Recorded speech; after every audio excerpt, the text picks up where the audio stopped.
Back in 2015, the sportswear world looked very different. One fast-rising company was grabbing attention everywhere: Under Armour. It was growing quickly, signing top athletes, and expanding into shoes in global markets. At that time, many people started asking one big question: could this brand actually challenge Nike? Everything looked strong. Investors were excited, sales were rising, and the brand felt unstoppable. But fast forward to 2026, and the story has completely changed. Today, Under Armour is not trying to dominate the market. It is trying to survive. The company is cutting costs, shrinking its product range, and rebuilding its focus in a very competitive industry. So what went wrong? How did a $20 billion dream slow down so much? And can it ever return to its peak again? If you want to understand the full story behind this rise and fall, make sure to like this video and subscribe for more deep business documentaries. The basement idea that started it all. The story of Under Armour begins in 1996 with a simple idea.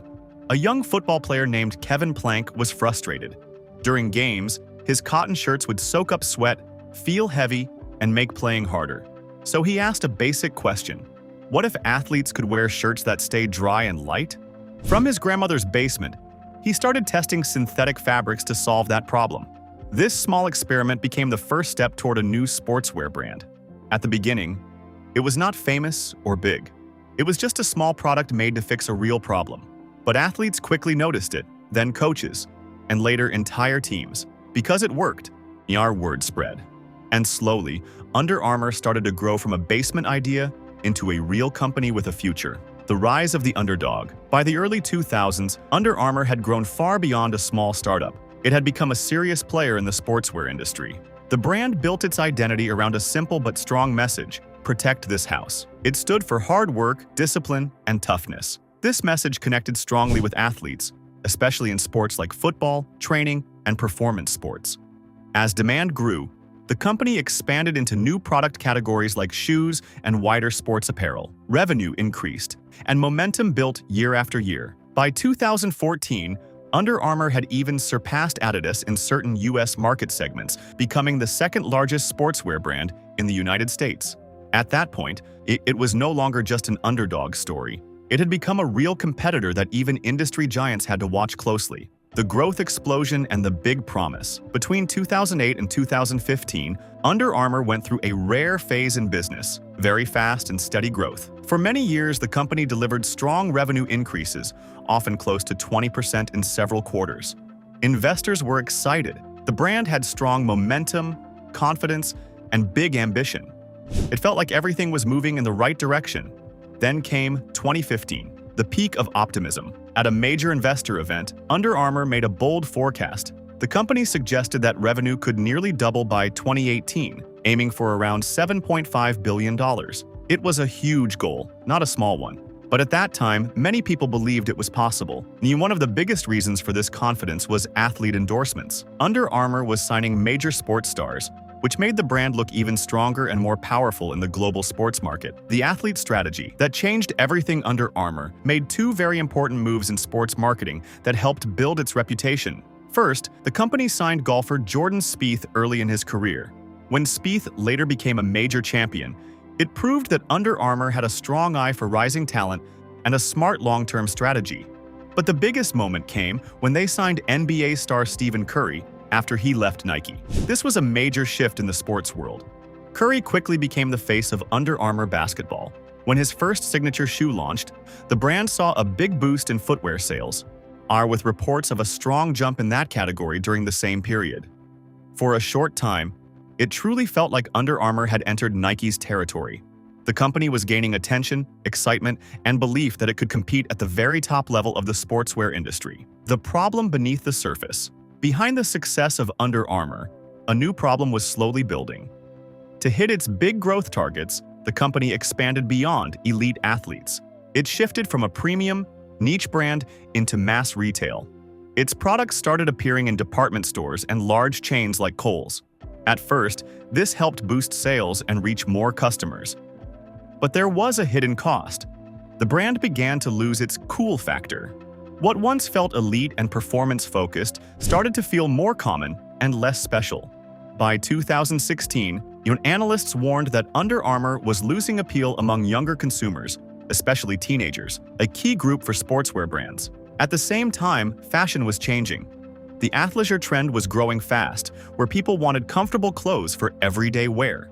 Brands like Nike and Adidas adapted quickly, but Under Armour struggled to keep up with this shift. The first crack in the story. By late 2016, reality hit Under Armour hard.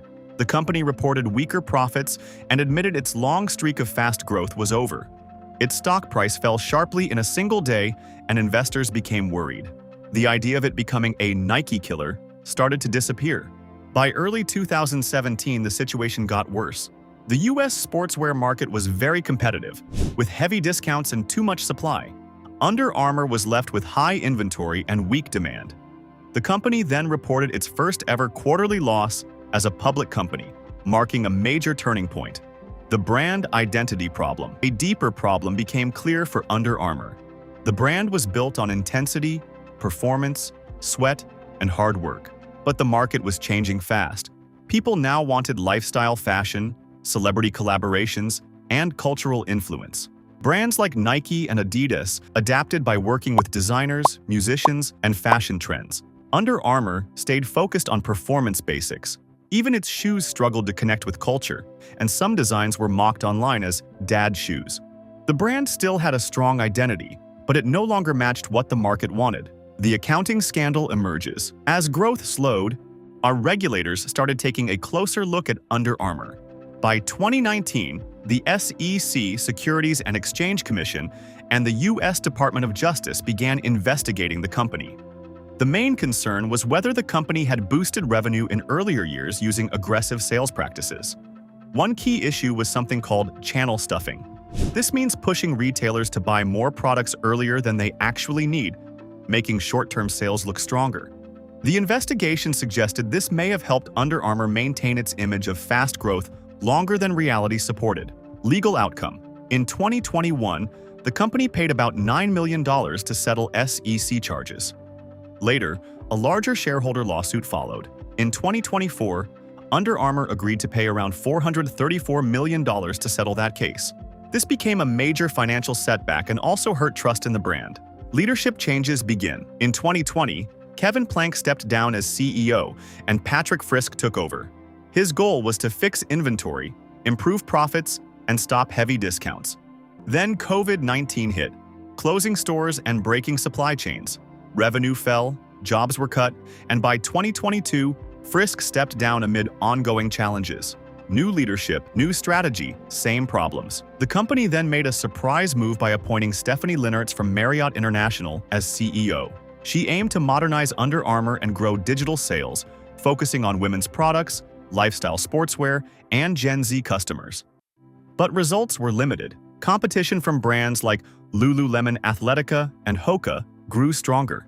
North American sales kept weakening, and after about a year, she stepped down from the role. The founder returns. In 2024, Kevin Plank returned as CEO of Under Armour, surprising the market. Some saw it as a fresh reset, while others saw it as a sign of deeper struggles. The company began restructuring by cutting costs, reducing products, closing weak areas, and simplifying operations. Plank focused on returning to basics, performance, athletes, and not trying to do everything. Shrinking to survive, Under Armour began aggressive cost-cutting, planning $70 to $90 million in restructuring and layoffs. The goal was simple: become smaller to become stable. In 2024, it reported a surprise profit, but mainly from cost cuts, not growth. Revenue kept falling, and North America sales dropped sharply, showing the brand was still shrinking. The end of the Curry era. In 2025, a major moment happened for Under Armour. The company and Stephen Curry ended their long partnership. Curry had been the face of its basketball business for over a decade. Under Armour had even created a Curry brand, hoping to build something like Jordan Brand at Nike. But it never reached the same cultural level. This separation marked the end of an important era and showed that Under Armour was no longer a top force in basketball culture.